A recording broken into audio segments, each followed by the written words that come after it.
Have you ever wondered why people do the things they do? Have you ever wondered why you do the things that you do? Our beliefs drive behavior, as we've been discussing in this series so far. The other thing that drives behavior is our innate personality, and that's what I'm going to cover today. All these fundamental principles that we've been talking about are building blocks to becoming a great leader. So stay tuned. Hit the subscribe button and turn on your notifications so you don't miss a single video. Yes, people think and behave differently, and that is a good thing. Can you imagine? I mean, if we were all the same, how boring would life be? Now, frankly, I believe that if leaders truly understood and appreciated the differences in human behavior, diversity, equity, and inclusion would largely take care of itself, because as a leader, you want to have differing perspectives. You look for differing perspectives to be at the table because of the incredible value that they have to offer. Now, I use three main assessment tools to help leaders to understand who's on their team, where the gaps are, and how to leverage the strengths of their team. The one that I always start with, though, is the DISC model of human behavior. Why? Because it's easy to understand, it's easy to remember, and it's easy to apply. Because quite frankly, what value is a tool unless you and your team use it on a regular basis? So let's take a walk around this model. Now, this is not designed to be a complete, comprehensive training on personality dynamics. I teach workshops. I teach hour-long workshops, day-long, multi-day-long workshops, depending on what we're using it for.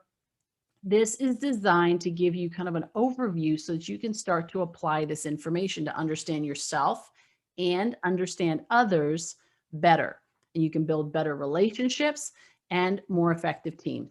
Okay, so there's two parts of this. The first part, in developing and understanding what your primary personality type is and understanding it, and also in others, is number one, understanding that each of us has an internal motor that makes us go. It either goes fast and makes us more outgoing, or it has a little bit more of a slower pace that makes us more reserved. Like some people that just wake up in the morning and they're like, go. It doesn't matter if they're on vacation. They're just like, go. What are we doing? Where are we going? How fast can we get there? And others kind of ease into the day, ease into a project, ease into a relationship. Okay. Now, there's varying degrees of intensity, of course, but overall, ask yourself right now, are you more outgoing normally, or are you more reserved? Number two, each of us has an internal compass that draws us either towards task-oriented activities or being people-oriented. Now, a task-oriented person, you walk into their office and they're going to be working on something. They're going to be like, just give me a minute, let me finish this, and then I'll speak to you then. A people-oriented person will stop what they're doing and focus on the person because that's their priority. They prioritize people over projects. Okay. So the answer to these two questions, ask yourself, are you more task-oriented naturally, or are you more people-oriented? The answers to these two questions will indicate your primary personality type, and there are four. Okay. So the first one is dominant. Second one is inspiring. Third one is supportive. And the fourth one is cautious. Now, each of us is a unique blend of all four personality types. And there are no right personality types, wrong personality types. One is not better than the other. They all have equal value and importance. The dominant personality types, they love to win. They like to plan for the future. They like new ideas, achieving results, being their own boss, and moving fast, taking on a challenge. Inspiring types, they like to be liked. They like to express their ideas and their feelings. They like being in front of a group. They like surprises. They like lots of fun activities, recognition. Supportive types like to be accepted. They like teamwork and collaboration. They like sticking with what works. They like harmony. They like things to stay the same. If it's not broken, don't fix it. And they like peace. Cautious types like to be right. They like to know what's expected of them. They like an established pattern and procedure, clear instructions. They like finishing what they start, and they like organizing things. Now, you may recognize yourself in these descriptions, or you may recognize some of the members of your team as well. And that's good because all 4 personality types are actually essential to the success of your organization. Now, we all know we're different, but the real discovery is how we are different and what that means in terms of us working together to create something amazing. It's a proven fact. Leaders and managers who focus on the strengths of their team will experience higher levels of engagement, loyalty, and higher productivity. You'll just get more out of your people. They're going to be more motivated. Okay. So Jim Collins, he wrote a book called Good to Great. And he said in that book, he said, get the right people on the bus in the right seats doing the right things. This tool will help you to do that. You want to create an innovative and collaborative environment where magic happens. First, create an environment where people are valued for their perspective and also where it is safe to speak up about that.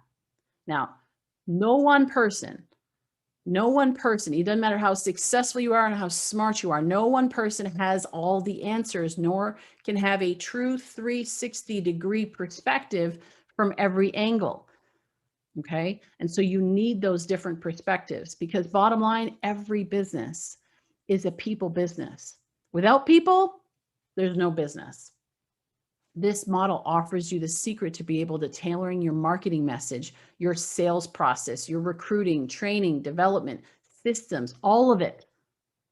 You can tailor it so that you can attract and connect to your ideal prospects and clients, develop great relationships with your vendors, negotiate better deals, bring on the right team members on your team and bring out the best in people. It'll also help you to understand, by the way, how your spouse and your children do the things they do. It's so funny because I often will do these workshops and leaders will come up to me and here we are, we're talking about the corporate environment and developing high performance teams. And they come up to me and they say, oh, so that's why my child acts the way they do. Remember this, we see things as we are. We don't see things as they are. In order to be a great leader, someone that others love to follow, you have to be able to see things from other people's perspective. And in order to do that, you got to learn to understand and apply personality dynamics. Invite people into the conversation that have differing perspectives. Invite them into where the decisions are being made so that you can establish a broader vision of reality and create better outcomes across the board. Now, if you'd like for me to facilitate a personality dynamics workshop for you and unpack this on a deeper level, you can contact me at hello@leadersoftransformation.com. Okay. So in the next video, we're going to complete the last section on beliefs, which is your beliefs about the world around you and how that impacts you and your effectiveness as a leader.